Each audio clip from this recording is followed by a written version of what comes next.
And a woman in the audience asked me, how do you get that container to be so crystal clear?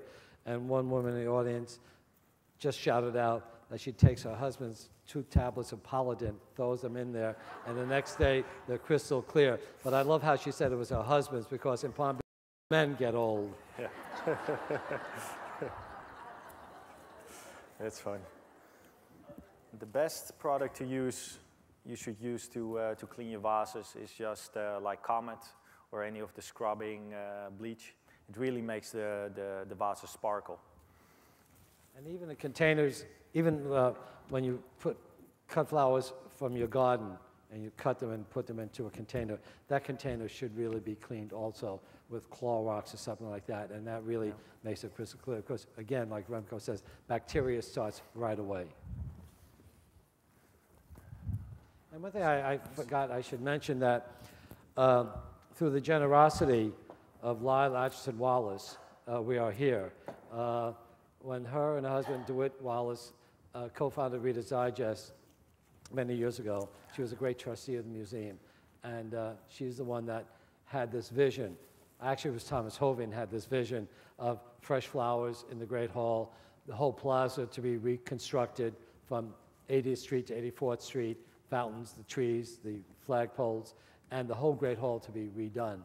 And they had tea, and that tea cost her $8.5 million that day. That was in 1964. So in 1970, when the Great Hall started, that's when the flower count came in. So after myself and after Remco, and 20 years or 50 years from now, there'll always be fresh flowers in the Great Hall. And that's because of Lyle Atchison Wallace. A very noble thing to do. It's a wonderful memorial she gave to the people. Chris, this is getting so heavy. I'm going to call it quits, because I haven't been doing this for a while. And we're on overtime here. They're going to yell at us. But, yeah. Okay. You see, I'm just crisscrossing the stems here, and wherever I'm putting the roses, they're staying in place. Are there any questions before we have to get off this stage? Oh. There's a website called the Flower School, and you find the address, because sometimes it changes the areas. So you could find out on the website. Or there's a phone number, I guess, that you could call information. Rubber band? You had it. It's green. It's from Paris. It's a little small. Yeah. Here, why don't we just take some tape? I didn't think about it. I cut it loose. Usually I save it. Okay. I knew I'd get even with him, but it'd take a little while. My shirt. Got a rubber band? Perfect. See? Now, what's a little easier than going around it is you just grab a couple of stems, open up my hand, and then I just pull it through, and then it's tied too. Now,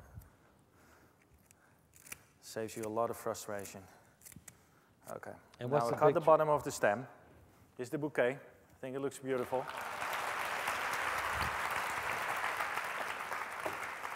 There we go.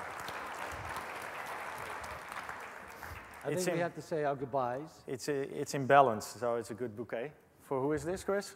Who was is there close to anybody you? willing to be? His birthday is April 14th, but you're older than. Chris?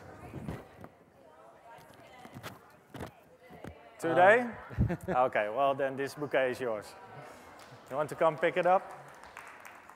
Throw it. No, I'm not going to throw it. It's too expensive. Pass it along. That would be $250 for you. All right, Chris. We thank you. Thanks so much. Thank you.